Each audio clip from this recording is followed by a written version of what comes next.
ជំរាបសួរបងប្អូនទាំងអស់គ្នាថ្ងៃនេះខ្ញុំនឹងបង្ហាញពីរបៀបធ្វើភីហ្សាហើយភីហ្សាដែលនឹងធ្វើនៅក្នុងថ្ងៃនេះនោះគឺមានរសជាតិទុរេនដោយបងប្អូនបានដឹងរួចមកហើយថាខែនេះគឺជាខែទុរេនហើយផ្លែទុរេនហ្នឹងមិនត្រឹមតែយើងអាចញ៉ាំឆៅប៉ុណ្ណោះទេគឺយើងអាចធ្វើជានំឬក៏បង្អែមបានទៀតផង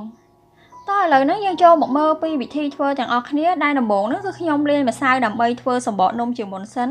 ដែលខ្ញុំប្រើទឹកក្តៅអ៊ុនៗនោះគឺចំនួន180មីលីលីត្រជាមួយនឹងមេនំប៉័ងចំនួន3/4ស្លាបព្រាកាហ្វេហើយបន្ថែមជាមួយនឹងស្ករសចំនួន1ស្លាបព្រាបាយកន្លះ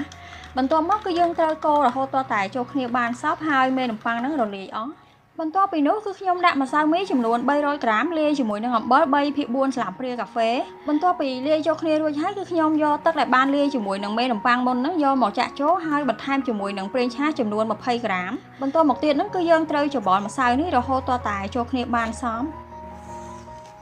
ហើយបន្ទាប់ពីច្របល់ម្សៅចូលគ្នារួចហើយគឺយើងត្រូវច្របាច់ម្សៅរហូតទាល់តែម្សៅហ្នឹងវាលែងស្អិត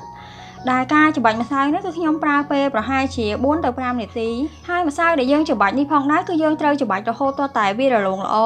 ហើយដើម្បីងាយស្រួលហ្នឹងគឺបងប្អូនអាចលើកម្សៅយកមកបោកបែបនេះក៏បានដែរដើម្បីឲ្យសាច់ម្សៅហ្នឹងគឺវាឆាប់រលោង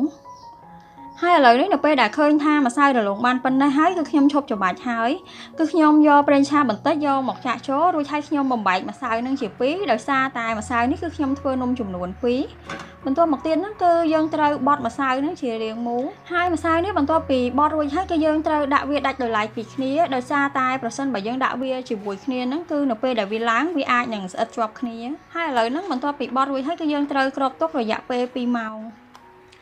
បន្ទាប់ពីលាយម្សៅរួចហើយឥឡូវហ្នឹងគឺយើងនឹងមកមើលគ្រឿងផ្សំដើម្បីធ្វើនំដែលមានដូចជាសាច់ទុរេនហ្នឹងគឺចំនួន200ក្រាមជាមួយនឹងឈីសសម្រាប់ធ្វើភីហ្សាហើយជាមួយនឹង whipping cream ចំនួន1ស្លាបព្រាបាយចំពោះសាច់ទុរេនដែលយើងយកមកធ្វើនំនេះគឺយើងត្រូវជ្រើសរើសសាច់ទុរេនណាដែលរាងទុំហើយយើងត្រូវឆ្កឹះយកគ្រាប់វាចេញបន្ទាប់ពីយកគ្រាប់ចេញបានហើយគឺយើងត្រូវសង្កត់សាច់ទុរេនហ្នឹងឲ្យបែកបន្ទាប់ពីនោះគឺយើងយក whipping cream ហ្នឹងយកមកចាក់ចូលហើយលាយច្របល់ចូលគ្នាឲ្យសងចំពោះ whipping cream នេះប្រសិនបើបងប្អូនអត់មានគឺអាចប្រើជាទឹកដោះគោជំនួសក៏បានដែរឥឡូវហ្នឹងបន្ទាប់ពីលាយចូលគ្នាបានសព្វហើយគឺយើងទុកមួយឡែកសិននៅពេលដែលម្សៅដែលយើងបានគ្របទុកហ្នឹងគ្រប់ចំនួន2ម៉ោងហើយគឺយើងយកវាមកសង្កត់ឲ្យសំប៉ែតរួចហើយគឺយើងត្រូវកិនវាឲ្យរាងស្ដើងបន្តិចហើយបងប្អូនអាចកិនស្ដើងឬក៏ក្រាស់ធំឬតូចទៅតាមទំហំដែលបងប្អូនចង់បានហើយខ្ញុំសូមបញ្ជាក់បន្តិចចំពោះមេនំប៉័ងដែលខ្ញុំយកមកប្រើហ្នឹងគឺជាប្រភេទ instant yeast នៅពេលដែលលាយរួចហ្នឹងគឺយើងអាចយកទៅលាយជាមួយនឹងម្សៅបានភ្លាមប៉ុន្តែប្រសិនបើមេនំប៉័ងនោះគឺជាប្រភេទ active dry yeast ហ្នឹងគឺយើងត្រូវលាយវាទុកចោលប្រហែលជា10នាទីសិនទើបយើងអាចយកទៅលាយជាមួយនឹងម្សៅបានហើយឥឡូវនេះម្សៅហ្នឹងគឺខ្ញុំបានកិនបានស្ដើងហើយខ្ញុំក៏បានយកសាច់ទុរេនដែលបានលាយរួចហ្នឹងយកមកលាបពីលើពេញដែរហើយខ្ញុំបន្ថែមជាមួយនឹងឈីសពីលើ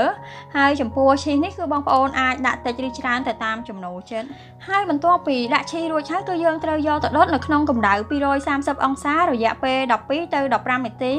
ដោយបើកកម្ដៅម៉ាស៊ីនឲ្យក្ដៅជាមុនសិន